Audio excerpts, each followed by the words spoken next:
Danny Day here with Pastor Glenn Wilson and Pastor Jay Velez. 1 year after the groundbreaking Corban and Cuba trip.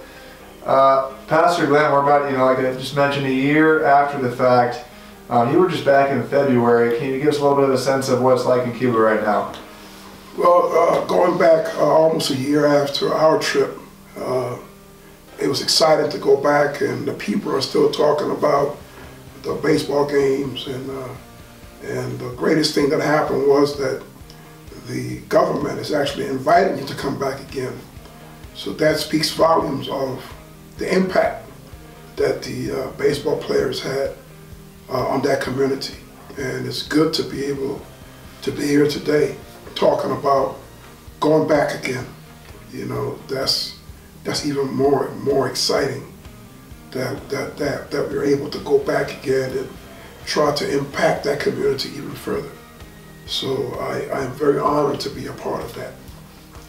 Yeah, and Jay, can you just talk a little bit about maybe again what you saw last year, maybe the impact the guys had, and what you think that the trip this year can do as well? Well, first of all, I think the greatest impact was breaking the barrier of indifference and the cultural stigmas that were there because of over 40, 50 years of isolation.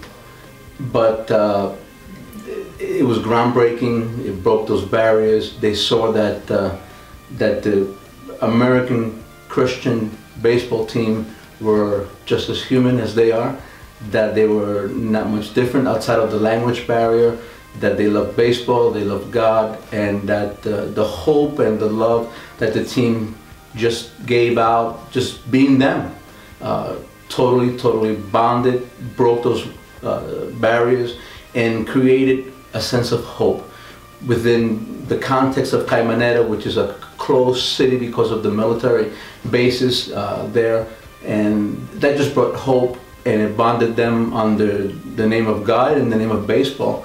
And it allowed us to forget all of the differences that both nations have had for over 40, 50, 60 years. So, Pastor Glenn, the guys are currently raising money right now to make sure that they can fund and be able to go on this trip. Why would you say, why is it important for people to help to donate and support this trip? Well, supporting this particular trip is more important than anything else. Going to any other nation of the world is good, but going to Cuba is great. Cuba is a nation that is slowly opening up to the world, and we want to make sure that as Cuba opens up to the world, that the gospel of Jesus Christ is seated, in this nation. Before Cuba becomes an industrialized nation, we want to make sure that the gospel is actually part of their society again. So we going back to Cuba under the banner of the gospel right now, and it needs to take priority over anything that we do. So funding this particular trip, giving money into this particular trip should be a priority in everybody's mind, just because of the season that Cuba is in right now. So anyone that gives money into this particular project, you will actually see great rewards in the years to come. Jay, anything to add on to that? Well, in baseball, we say that the difference between a home run and a long foul ball is called timing.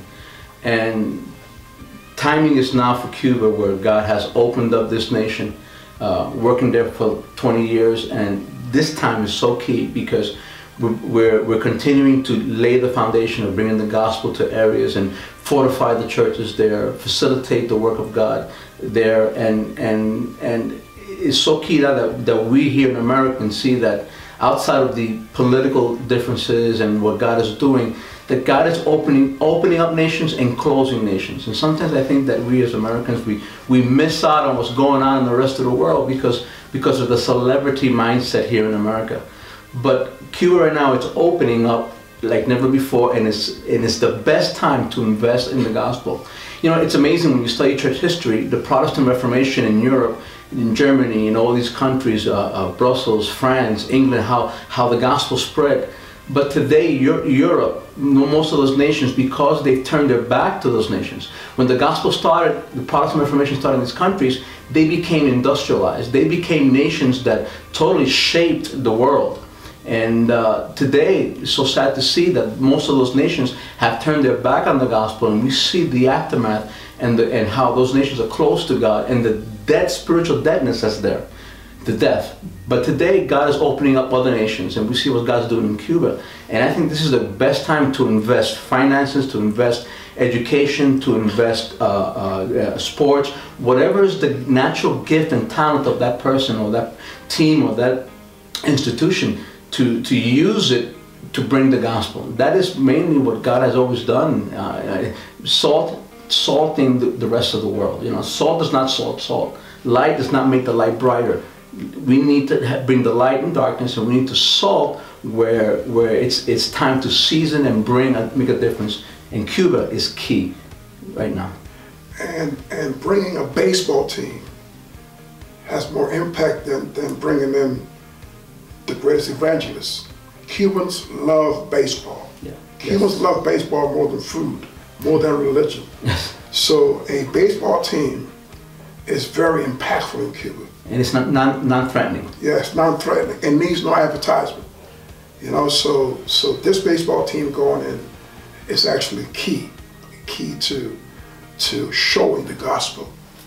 You know, and that's what we did last year. We, by our conduct, you know, Coach McKay's message to them on the first day: we didn't come to play against you. We came to play with you. Yes. That's impactful. And we hope to do that again, over and over and over again. So I want to thank anyone in advance that will donate any amount of money to this particular project. In co-labor in any way with Corban University and the Corban Baseball team to continue facilitating the gospel unto the utmost parts of the world. Yes. And I think that one of the greatest misgivings in church history has been that we always thought that to fulfill the Great Commission and Great Commandment was just the pastors. But that's an endeavor and a responsibility for every member. And there's every member, every family member, any person has to find a way how they can contribute to fulfill the Great Commission and the Great Commandment, whether it's in their local church, whether it's in a Christian university. There has to be a way on how each person can contribute to the work of fulfilling the Great Commission and the Great Commandment. And we've always said and we always believe that a great commitment to the Great Commission and the Great Commandment will build a great church, will build a great Christian, will build a great school and university. It's just a matter of having a great commitment. Well, thank you both. We're so glad to have you guys here in Salem, here on campus at Corban. Enjoy your stay here, and we're looking forward to another great trip to Cuba this year. Amen. Thank you for having us. Great Thank you for university. having us.